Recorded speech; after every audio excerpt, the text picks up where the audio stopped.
Hello, welcome to another edition of Tuesday Morning Shenanigans inside Maui Comics and Collectibles. I am Aaron of the Rave Corner, and with me again, we got Swan the War Chief, hashtag Encounters of the Nerdkind. Nerd. Established in 1978. I'm just trying to build you up, and suddenly you just go for a nice, cool, mellow, like jazzy sort of. At the shop we were just talking about with the Nerd Watch guys how at the end of anybody or like a good time, like I'm gonna eat a salad, and you do like one of those old school cartoon intros, like how Dino Saucers used to do. Yeah. Like we gotta get the crystal Dino Saucers. Now we gotta make one for us. Like what? Random question of the day. Random question of the day. Oh yeah. Adding one of those sound bites. Yeah. So today Swan and I are just going to do a very quick review on Underworld Blood Wars. Ooh. It's the 5th installment, but I'm not sure if it is the last installment. What do you think? I think it's not the last installment. Okay, yeah. It seems like the ending they gave us, there's going to be another one, yet they'll call it the final chapter. It might not be. They always do. I mean, they are so sneaky that they... I don't know. This felt like kind of Resident Evil to me. Yeah. That's just me, though. I don't know about everyone here. You think it wraps up, but they always leave it so open-ended that had they continued the movie, it would make sense because it was an open ending. I just want to know if this is like the prequel to Twilight.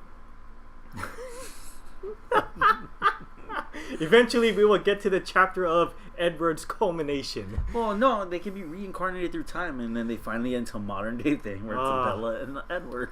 So for those who don't want to bother looking in, I wouldn't say looking into, going as far as watching the movie is what I mean. For those who don't want to watch it, the plot simply goes, werewolf meets vampire who kills werewolf and trying to kill the other vampires. Yeah, but now you got Celine being wanted by both sides. I love that singer. I'm just kidding. Celine. Dion? Yeah. And I will always That's you. Whitney Houston. Oh, is it? I don't care. Yeah. Celine Dion, you gotta think of Titanic. My heart will go on, near, far. Sorry. Wherever you... So, basically, the reason why Celine is wanted by both sides is, number one, you still got members of the council who are still upset over what happened to Victor in the first movie. Keep in mind, this is now the 5th movie. These guys hold grudges. They really do know how to hold grudges. Jeez. Very old-fashioned. Here we are, the 5th movie.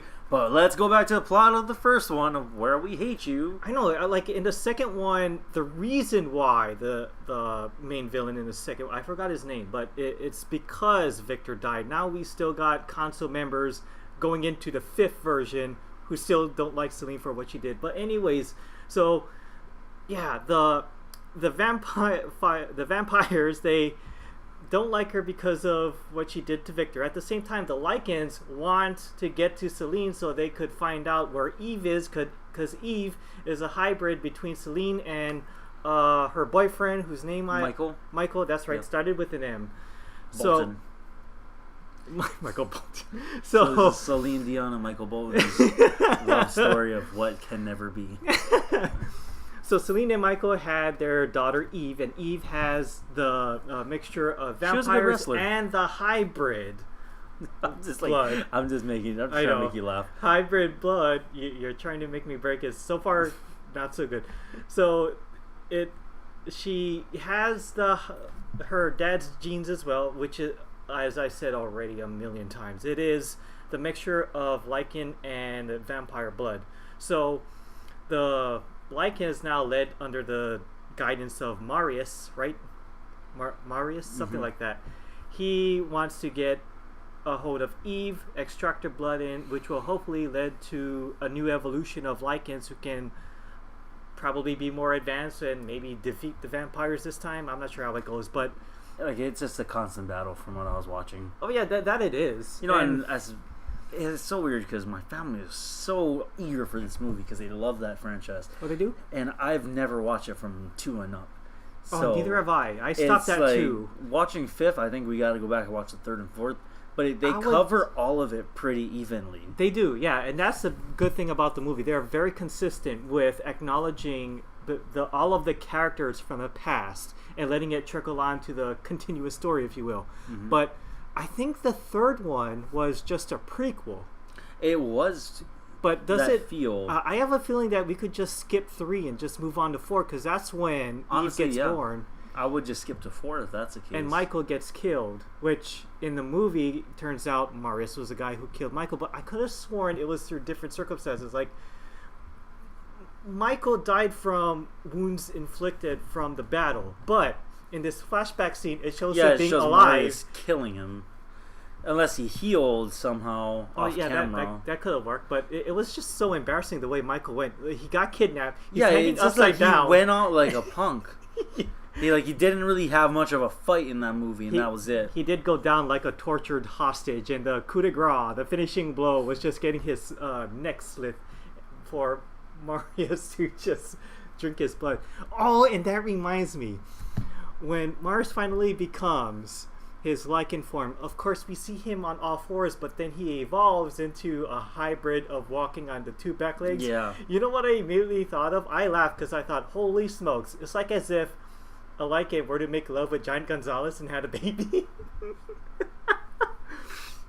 Why do I support that?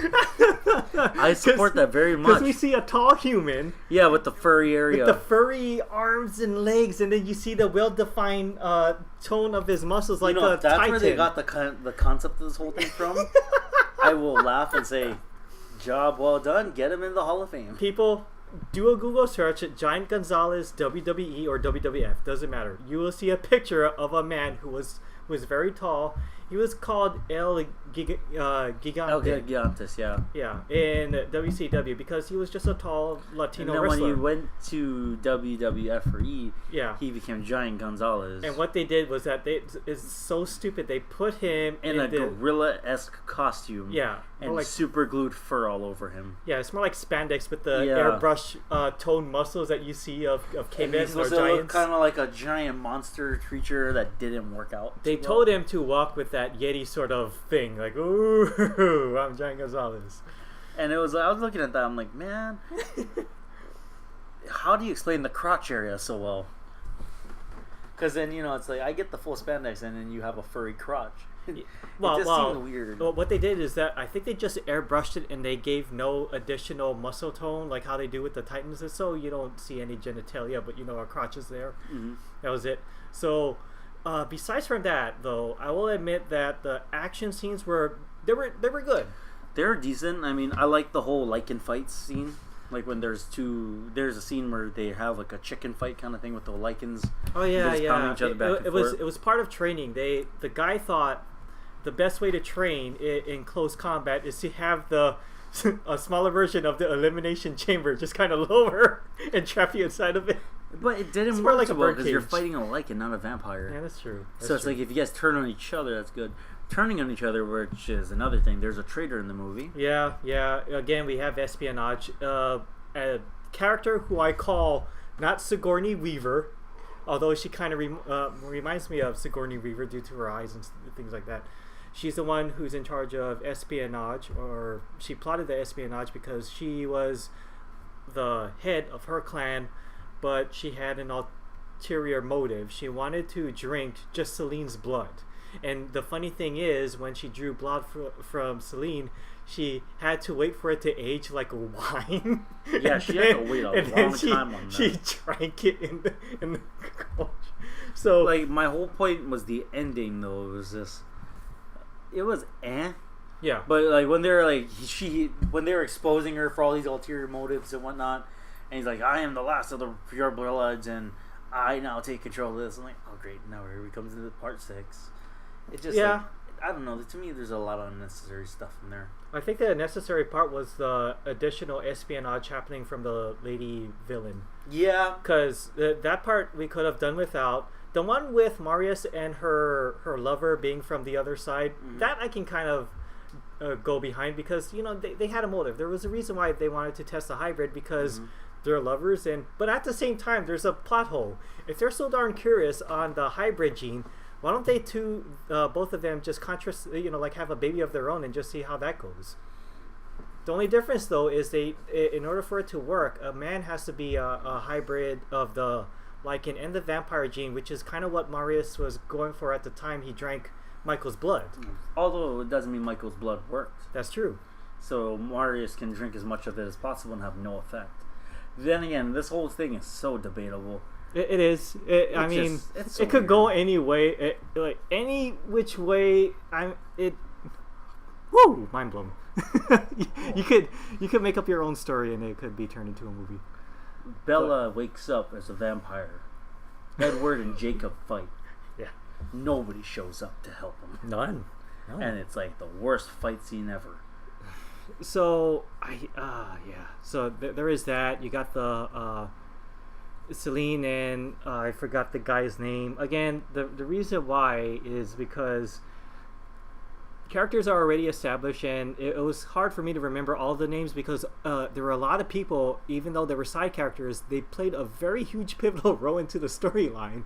It was hard for me to keep tabs of a lot of them, but together, him and Celine went up north to, I guess, maybe the North Pole, where they find another breed of vampires. Cold. Yeah, and it was living like the under last ice fort or something. Caves. Yeah, and then they die.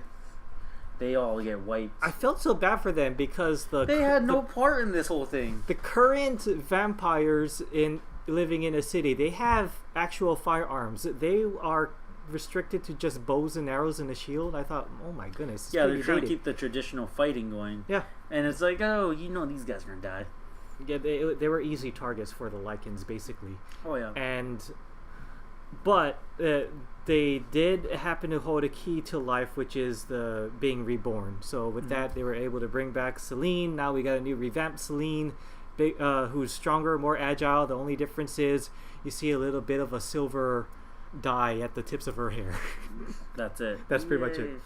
But it's hilarious, though. Yeah. Like, that's how they'll say reborn. So basically how I feel about the whole film is it's basically the same thing that you've seen before, except they're just continuing the storyline. If you go in there expecting that, you might just have an easier time watching it. But right now it's being panned by a lot of critics. There's like somewhere around 23% in critic scores. General audience viewers would give it about a B or a B plus grade. I think that's where I lie, either a B or a C grade. How about you? I would say a C minus. Yeah? Like, it was still an okay movie. It was entertaining enough for me to feel like, yes, I buy into the story. Mm-hmm.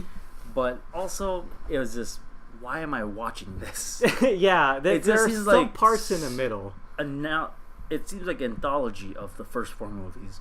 And then it's like, here's some new story that's going to go into the 6th movie. Yeah, it's like a long drawn out story that happens after it's the like story. It's like you're beating a dead horse with a stick. The You just keep doing it because it's fun.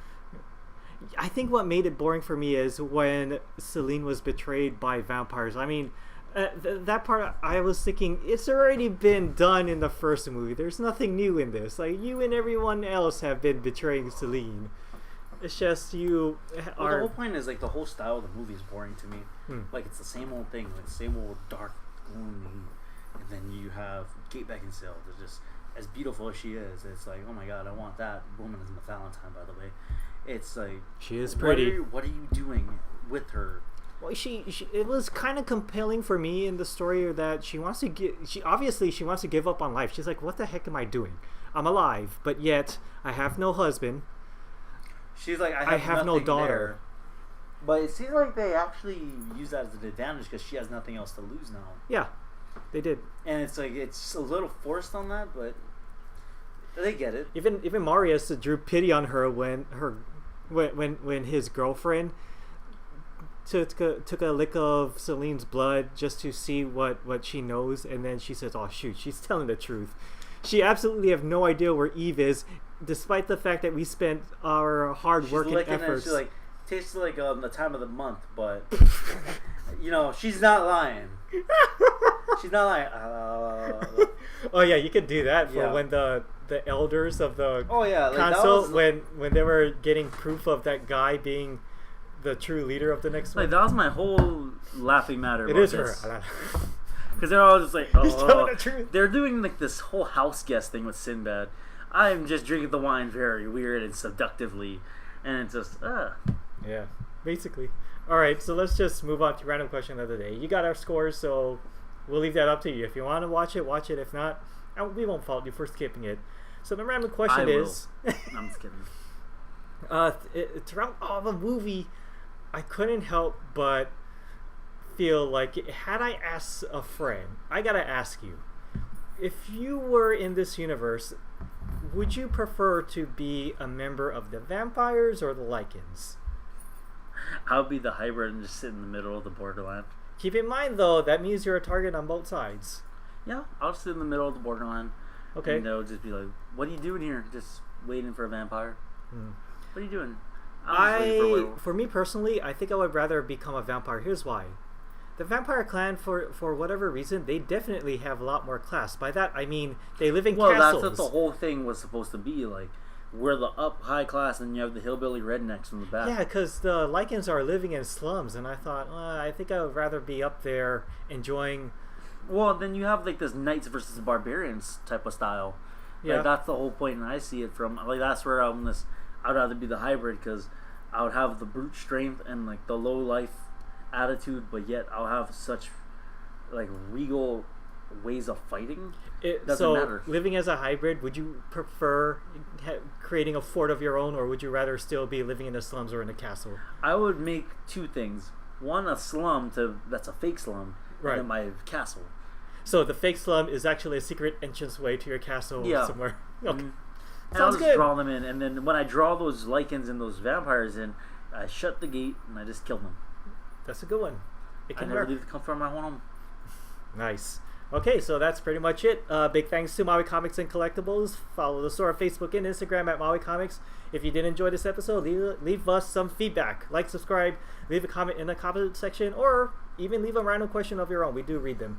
For figure reviews and more, check out the Rave Corner. It is myfavorite.blogspot.com, where I review Godzilla toys, Transformer toys, and many more. Swan.